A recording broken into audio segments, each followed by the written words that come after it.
Então, vamos de novo, né? Boa noite a todos, a todas. Vamos para o nosso último encontro, né? E nós falávamos ontem, né, da importância aí da cultura, da dinâmica dos grupos, e falávamos também ali da cultura, né? Como que a cultura ela interfere muito em quem somos, em quem nós nos tornamos. E aí, para começar a reflexão de hoje, né?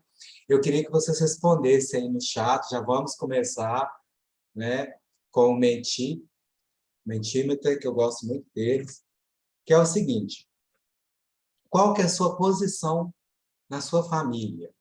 Será que a ordem que você nasceu dentro da sua família, ela influencia na sua personalidade? Ela influencia no aspecto da cultura também?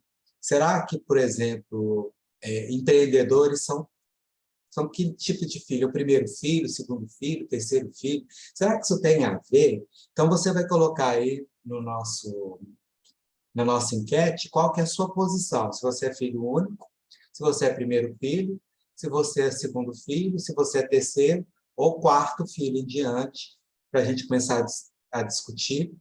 E eu vou colocar aqui os slides para a gente estar começando a falar um pouquinho sobre isso. Hoje a aula vai ser um pouquinho mais rápida, não vou delongar bastante.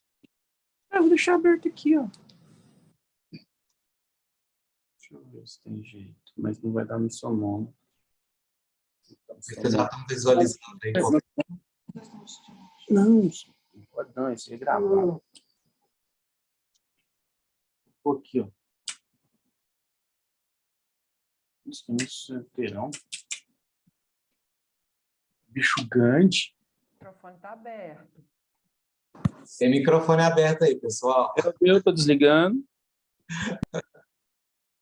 Sem problemas. Vocês estão acompanhando aí, já temos 9 pessoas colocando que um é filho único, 2 primeiros filhos, 3 agora.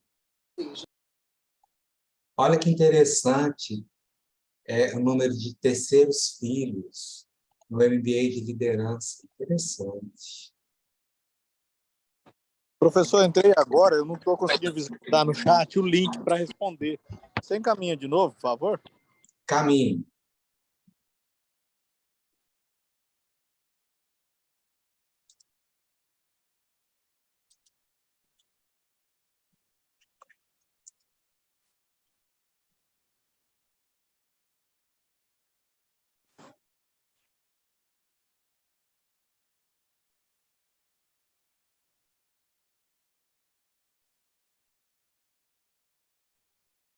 Esse link não quer abrir no meu.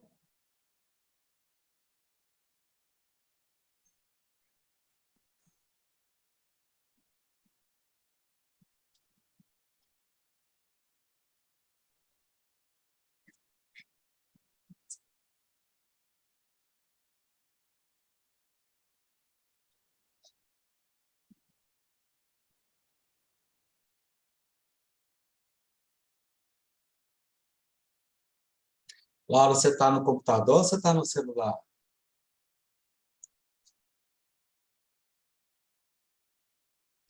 Não era para ter dificuldade para abrir, não. Pronto, chegamos aí a 20 contribuições, então a gente não vai perder muito tempo. Quem está acompanhando, acompanha aí conosco. Então, nós tivemos aí uma predominância, né, de primeiro filho, e depois os terceiros filhos em diante. É interessante que quando a gente pega gestão, quando a gente pega administração, gestão, geralmente tem muitos primeiros e segundos filhos, muito primeiro e segundo filho.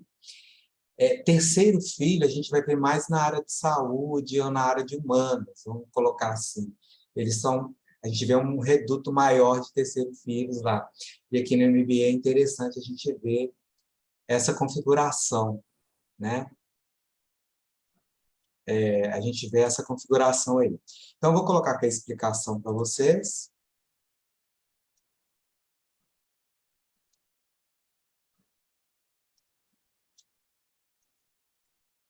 Isso que é da aula passada, né? Muito bom. Então, pessoal, a gente tem que imaginar que as nossas configurações familiares, como que a família é hoje, como que a família se organiza hoje, ela vem de uma configuração da Idade Média, né? O que que a gente tem na Idade Média? Na Idade Média, você tem um rei, tem uma rainha, né?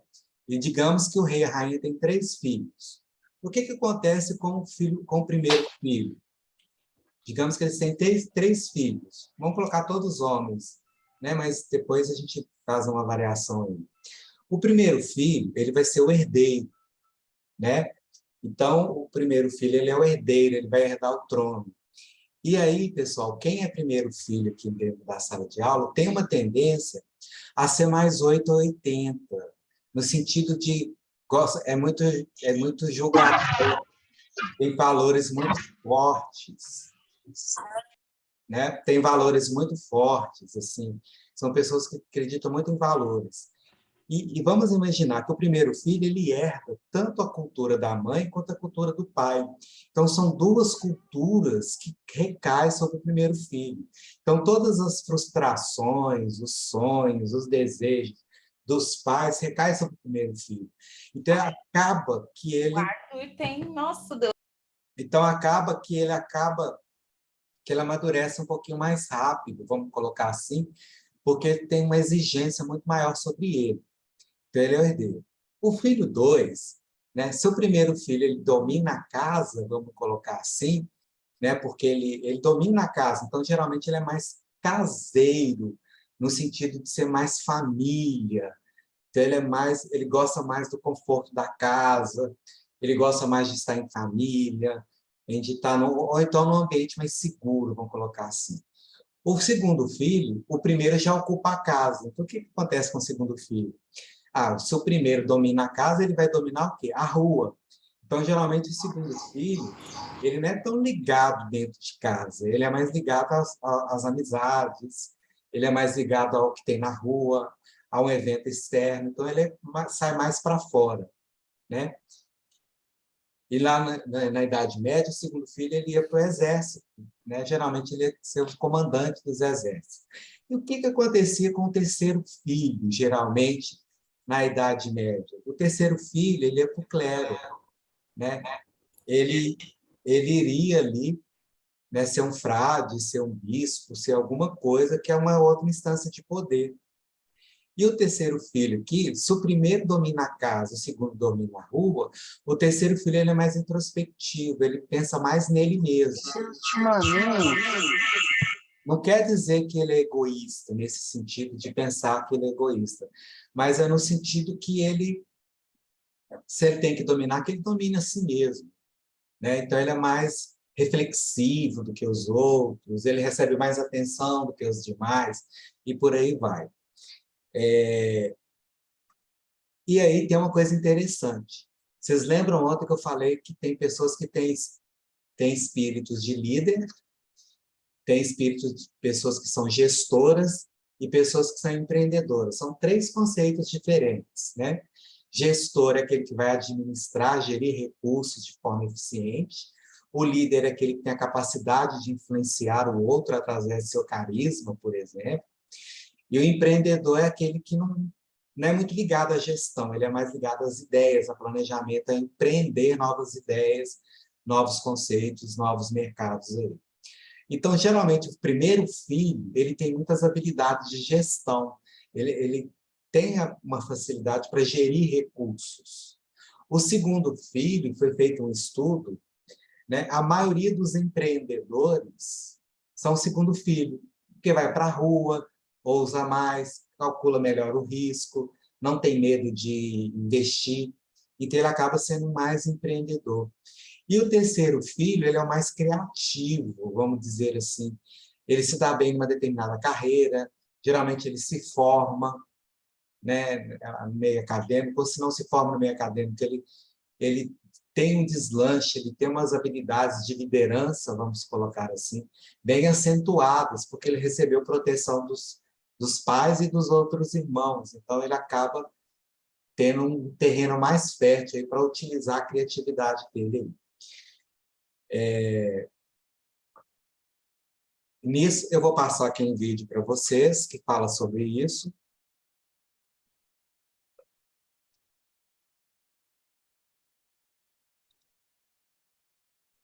E depois a gente abre para discutir. O BTG reconhece quem é você. Os xaropes com o poder de Vic revestem a garganta, aliviando a tosse a partir de 5 minutos. Você já ouviu falar que o filho mais velho da família costuma ser bem responsável, enquanto que filhos únicos tendem a serem egoístas e exigentes? Estes são apenas estereótipos ou são fatos? Hoje, a gente decidiu buscar respostas para a seguinte pergunta: como a ordem de nascimento pode influenciar sua personalidade? A teoria da ordem de nascimento começou no final dos anos 20 com Alfred Adler, amigo e colega de Freud. Adler acreditava que a ordem que você nasceu na sua família afeta sua personalidade. Aqui vai a teoria dele. Filho primogênito. De acordo com Adler, a criança mais velha tende a ser mais conservadora, orientada ao poder e predisposta a liderar. Elas normalmente se sentem responsáveis pelos irmãos mais novos. É por isso que primogênitos crescem se importando com o próximo, com mais vontade de serem pais e mais inclinados a tomar iniciativa.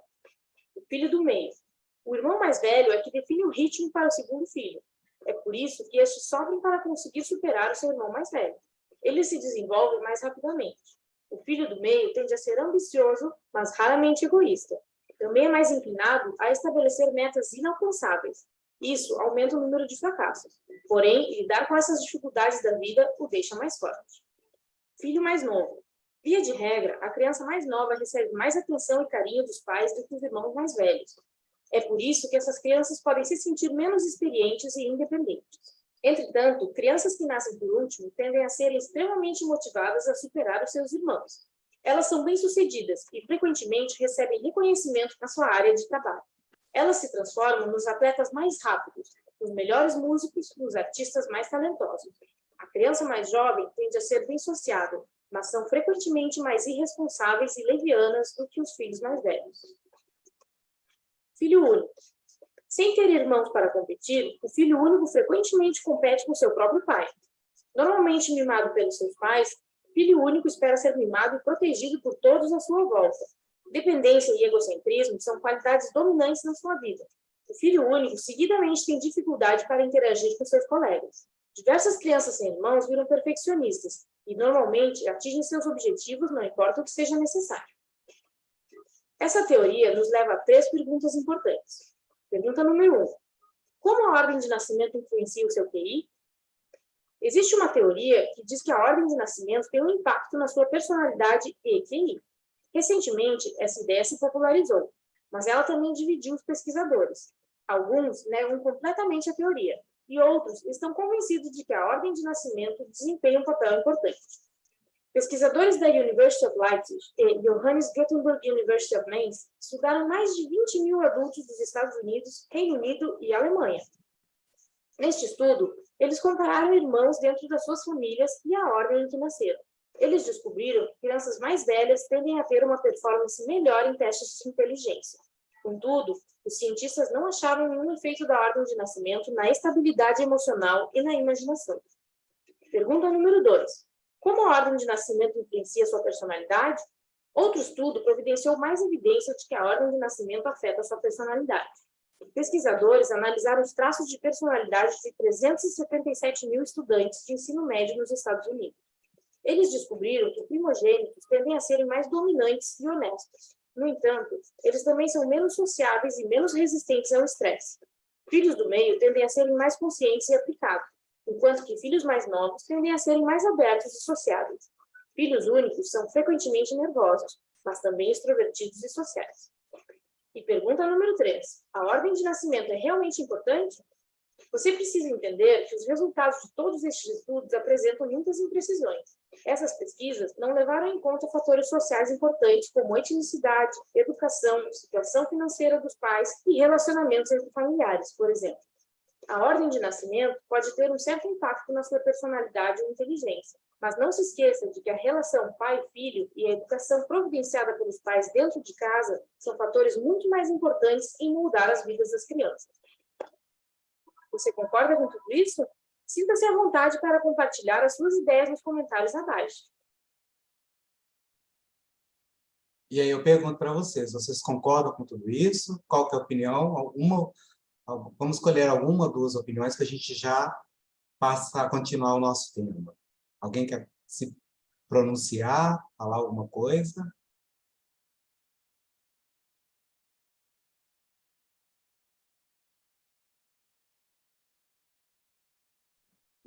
Boa noite a todos. Boa noite. Eu sou a exceção à regra. Eu sou terceira filha e sou líder. Desde pequena, né? Meu pai sempre falava assim para mim, menina, quem manda aqui é eu, não é você não. Para com isso. Então, assim, acho que toda regra existe exceção, né? Eu sou a terceira filha e a caçula e líder. Sim, mas é o que eu falei. O terceiro filho tende a ser líder. O primeiro filho tende a ser gestor. Ah, entendi. É porque no vídeo, nos estudos, a pesquisa mostra que o primeiro filho, né, que É porque eles falam liderança lá como gestão, né? Management. Mas é mais como gestão mesmo. O primeiro filho ele é mais gestor, vamos colocar assim.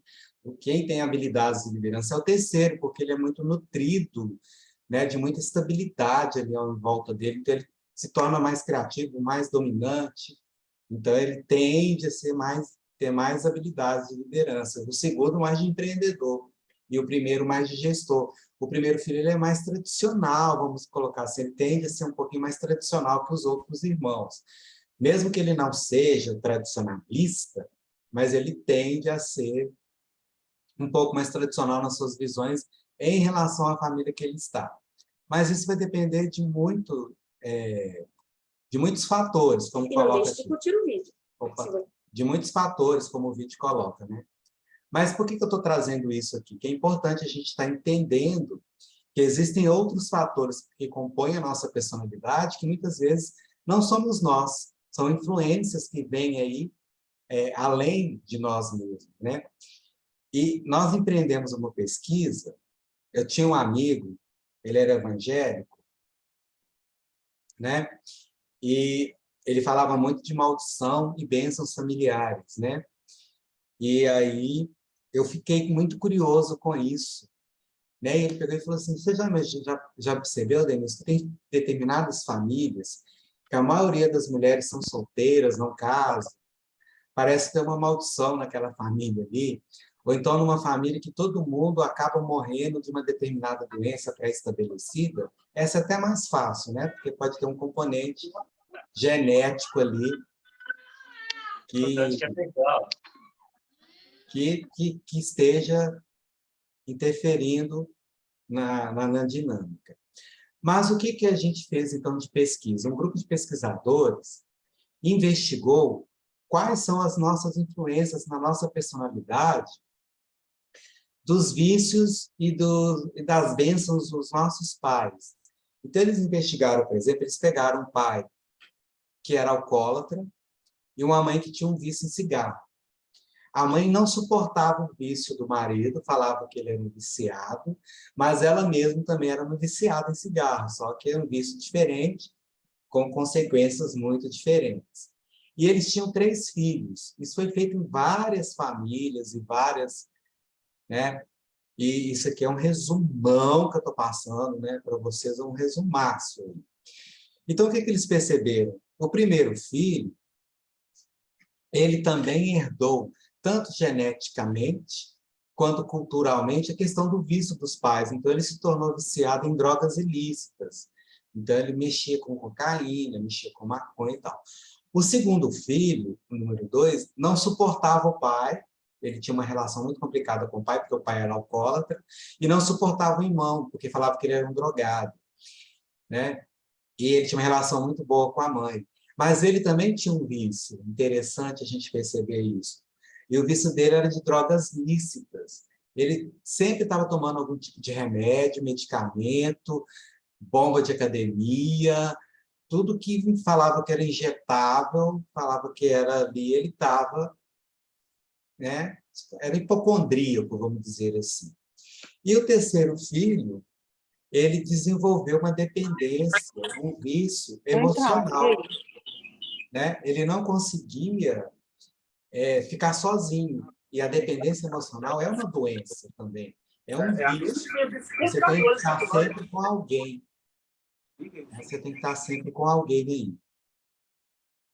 Bom, e aí eles continuaram esses estudos, né? Pegaram o terceiro filho e a esposa dele aparentemente não tinha nenhum tipo de vício, né? E vamos ver se os filhos dele tinham algum tipo de vício, alguma coisa assim carregada nos genes. O que eles perceberam?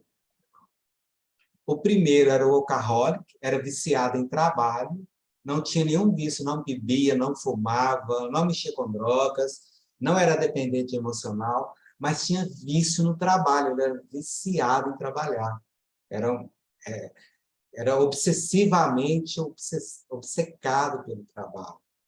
O segundo filho tinha um vício tecnológico, era jogo, né? Era até uma moça, na verdade, né, no estudo. Era um vício tecnológico. E o terceiro, a gente pensa assim, ele tinha um vício de acumulador. Aí você percebe que existe, sim, nessa família, a questão do vício. Está impregnado aí de geração em geração. E, de certa forma, a forma como você foi criado, a gente faz muito esse tipo de trabalho em consultoria, no mentoring, né, por exemplo, em que a gente pega a árvore genealógica da pessoa e vai descrevendo ali, desde os avós, o que essa pessoa tinha de comportamento, de personalidade, de doenças, de personalidade, de doenças e de traços, para a gente ver o que você está herdando disso tudo aí. Né? Além da posição da família, ainda tem essa questão aí cultural da sua família, que você não percebe essas influências, mas elas estão, sim, impactando e influenciando a sua conduta e a dos seus colaboradores também. Né? Eu já fiz uma dinâmica muito legal em que eu pedi para as pessoas da minha equipe construírem, né, a árvore genealógica dos avós e perguntei para eles o que eles herdavam de valores dos avós e dos pais. Alguns acharam coisas muito interessantes. Eu não vou pedir para vocês, né? A gente não tem esse tempo aí, mas fica essa atividade para vocês se conhecerem, né? Crie a árvore genealógica da sua família. Tem alguns sites que você consegue até fazer, buscar algumas famílias aí, né? E se conhecer, que é uma forma de você se conhecer também. É uma forma de você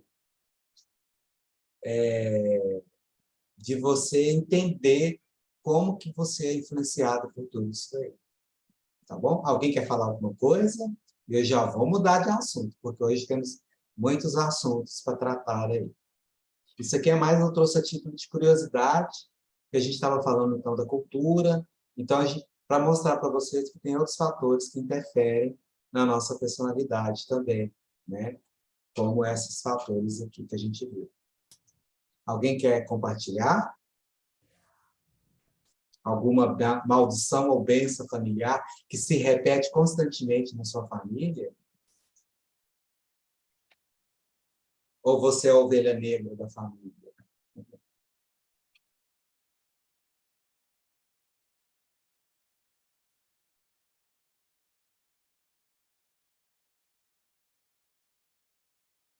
Não, né? Podemos prosseguir. Deixa eu ver, alguém escreveu aqui no chat. Cristiane falou que na família dela se repete muitas traições. Existem famílias que passam por determinados valores, né? E que isso pode acontecer mesmo. Quando a gente está fazendo atendimento no consultório, no coach, né? É muito interessante de ver. Às vezes a mulher fala assim, parece que eu tenho o dedo podre. Todo homem que eu arrumo não presta. E tem fatores aí familiares, vindos das avós, das bisavós, que devem estar influenciando. A gente fala que é tipo um cordão, que vai te manipulando nas suas decisões e você acredita que é você mesma, né? A Isabel falou que na família dela é o álcool. Na minha família também, Isabel, o álcool é muito presente, assim, em vários momentos, né? Tem famílias que as mulheres são fortes, sim, conheço. Família que toda a matriarca, a bisavó são mulheres bem poderosas, assim, né? E tem famílias que já são os homens que são mais poderosos, vamos colocar assim. Então, é interessante a gente estar pensando nisso aí. Cristiane fala que ela é líder, que ela é filha do meio, líder e pacificadora. Tende a ser pacificadora mesmo. Bom, então vamos continuar.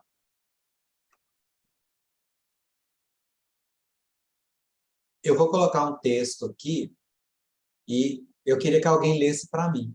Quem pode ler, por favor?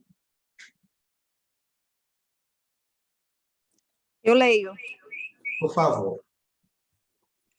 Esse contexto. Um negociante acaba de acender a luz de uma loja de calçados, quando surge um homem pedindo dinheiro. O proprietário abre uma máquina registradora. O conteúdo da máquina registradora é retirado e o homem corre. Um membro da polícia é imediatamente avisado. Ótimo. Aí, eu vou ler mais uma vez. O negociante acaba de acender as luzes de uma loja de calçados quando surge um homem pedindo dinheiro. O proprietário abre uma máquina registradora. O conteúdo da máquina registradora é retirado e o homem corre. O membro da polícia é imediatamente avisado. Você pode continuar contribuindo? Sim, posso. Então, vamos lá. Você leu, né? Eu te pergunto. O homem, você vai falar para mim se é verdadeiro, falso ou desconhecido. Um homem apareceu assim que o proprietário acendeu as luzes da sua loja de calçados. Uai. Verdadeiro. Desconhecido. O ladrão foi um homem. Verdadeiro. Desconhecido. Não se sabe. Opa, já coloquei. O homem que abriu a máquina registradora era o proprietário. Verdade. Verdadeiro. Verdadeiro. O proprietário da loja de calçados retirou o conteúdo da máquina registradora e fugiu. Vixe, desconhecido. Desconhecido. Alguém abriu uma máquina registradora. Verdadeiro. Verdadeiro. Depois que o homem que pediu dinheiro apanhou o conteúdo da máquina registradora, fugiu. Desconhecido. Desconhecido. Embora houvesse dinheiro na máquina registradora, a história não diz a quantidade. Conhecido. Desconhecido. O ladrão pediu dinheiro ao proprietário. Conhecido. A história registra uma série de acontecimentos que envolveu 3 pessoas: o proprietário, o homem que pediu dinheiro e o membro da polícia. Verdadeiro. Desconhecido. Vixe, errei tudo, hein? Nem tudo. Então, olha que interessante, né? Nós fomos ensinados a pensar somente entre falso e verdadeiro, né? É o que está acontecendo na política hoje, né? Se você não vota em Bolsonaro, você é Lula. Se você não vota em Lula, você é Bolsonaro. Então, é uma bipolarização que é feita no nosso cérebro, no nosso mapa mental, em que a gente só pensa em formas de verdadeiro e falso. A gente nunca pensa nunca pensa que aquela informação pode ser desconhecida, que não seja nem verdadeiro e nem falso, né? A gente nunca tem essa terceira vertente. E foi pensando nessa terceira vertente, em áreas desconhecidas do ser humano, né, e na nossa comunicação, principalmente, que se expressa na nossa comunicação, que foi criado um instrumento para avaliar a sua comunicação e a imagem que você tem de si mesmo. Então, será que a imagem que você tem de si mesmo é verdadeira? Ela é falsa ou ela é desconhecida? Você se conhece exatamente? Você sabe quem você realmente é? Será que as coisas que você pensa de você É exatamente isso, né? É verdadeiro, falso ou desconhecido, resumindo. Então, eu vou colocar aí o link para vocês. Quem for fazer ela pegar lá no Moodle, é a atividade que chama Janela de Johari, né? Eu já vou colocá-la aqui.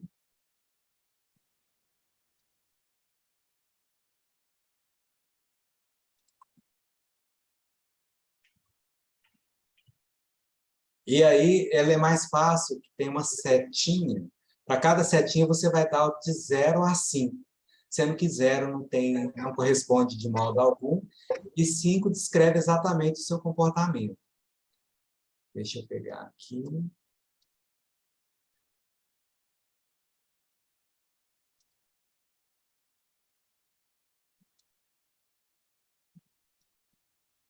Copiei o link.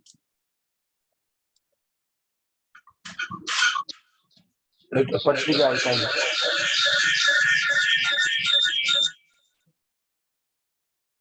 Você consegue falar. Desliga o costume, então eu vou ligar. Está aí no Google Docs para vocês. E quem for pegar no Moodle, se chama Teste Janela de Johari. Tá, ligado aqui, ligado.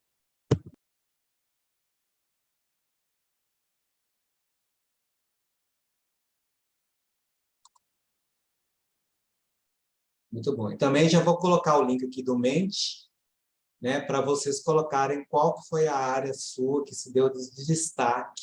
E a gente vai falar um pouquinho dessas áreas aí.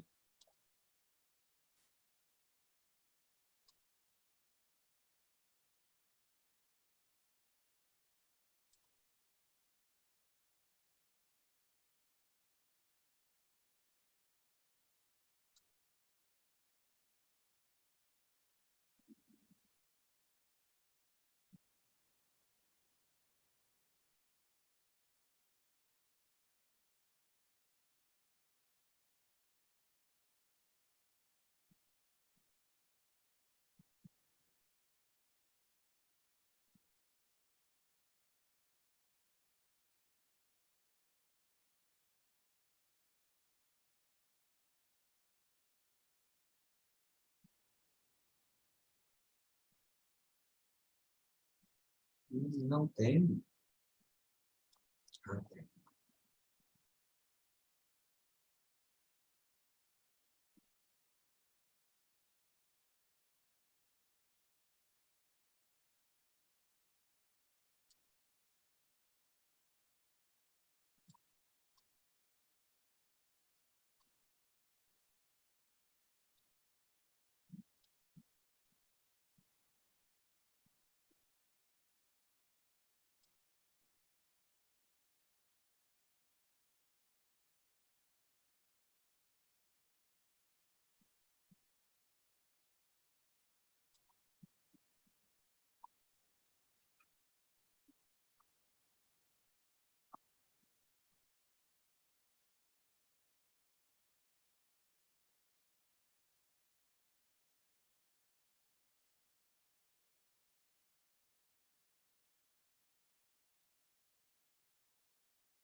Professor, são 5 pontos para cada célula, né? De forma.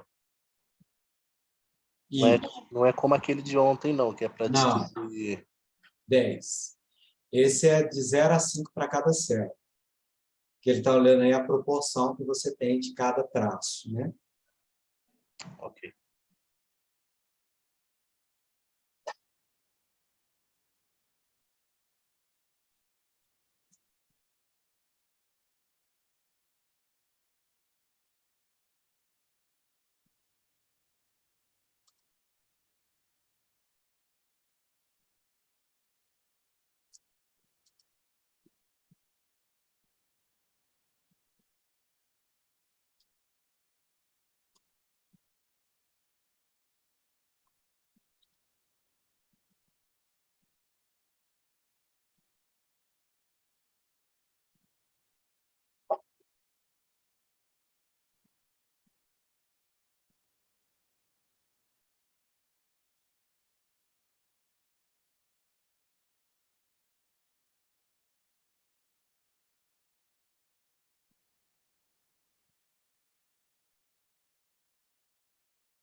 Já temos 3 pessoas que fizeram. Que rápido, né?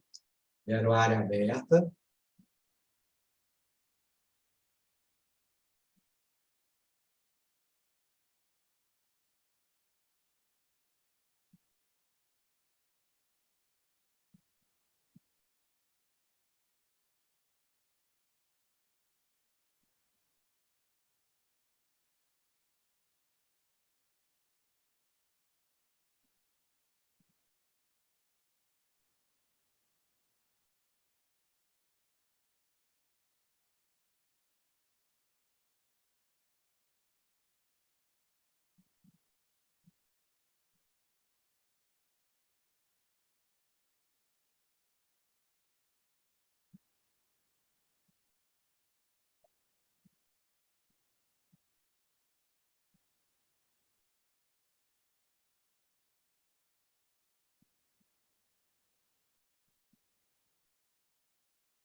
Professor, é para marcar onde a bolinha preta está em cima? Isso. Porque ele vai abrir uma janela, né? Deixa eu ver aqui.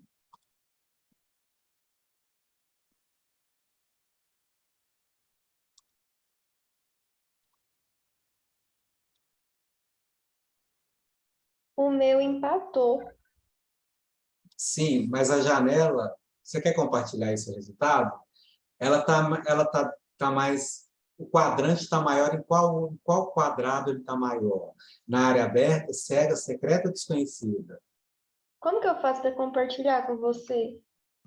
Aí eu tenho que parar aqui, aí você põe aí New Share, do lado do chat. Deixa eu parar aqui. Aí. Agora você consegue compartilhar, não? Ah, eu tenho... Não? É Laura que está falando? Isso. Deixa eu colocar você como host. Aí depois